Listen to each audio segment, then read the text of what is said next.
Words have power. What you confess, you may eventually manifest. I didn't believe this at first. I thought words were just words, harmless and fleeting. But now I know better, and I have learnt the hard way.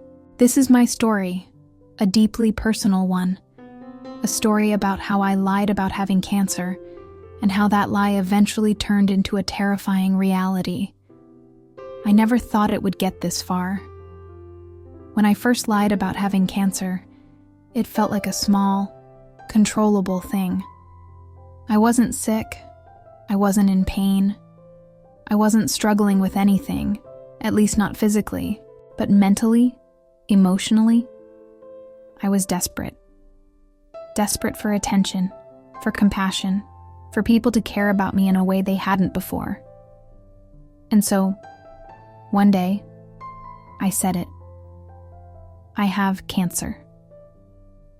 I remember the first time those words came out of my mouth.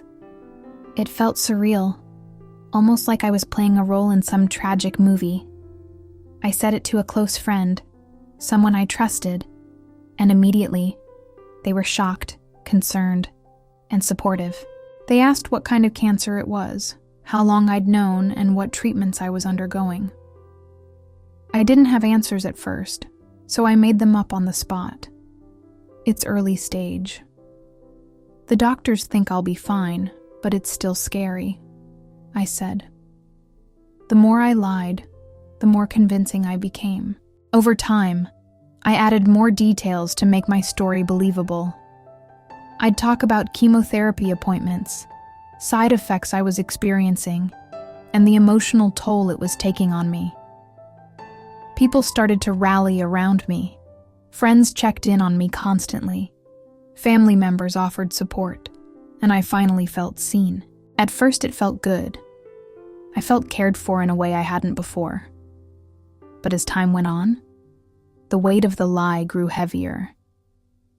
I had to keep up appearances, remember all the details I'd shared, and fake symptoms whenever someone was around. I even shaved my head at one point, claiming it was because of chemo. Looking back, I cringe at how far I went to maintain the illusion. And then, one day, something changed. It started with subtle symptoms, things I couldn't ignore. I began to feel tired all the time, far more exhausted than usual. My body felt off in ways I couldn't explain. At first, I thought it was just guilt catching up with me, or maybe stress from the lie. But the symptoms didn't go away. They got worse. I finally went to the doctor, hoping for reassurance that nothing was wrong. But instead, I received the news I never thought I'd hear. "You have cancer," the doctor said. I sat there in shock, unable to process the words. How could this be happening? I had lied about having cancer for so long, and now it was real. My first thought was that it had to be some kind of cosmic punishment, karma catching up with me for all the pain I'd caused with my lies. But as much as I wanted to believe it was a cruel coincidence, part of me wondered if my words had played a role in this. Could the constant repetition of "I have cancer" have somehow manifested into reality? Could my stress and guilt have weakened my body to the point where it became susceptible to illness? I don't have all the answers, but I do know this. What you speak over your life matters.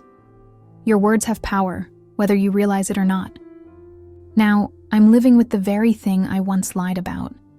The irony isn't lost on me, and neither is the guilt. It's hard to explain how it feels to go through this.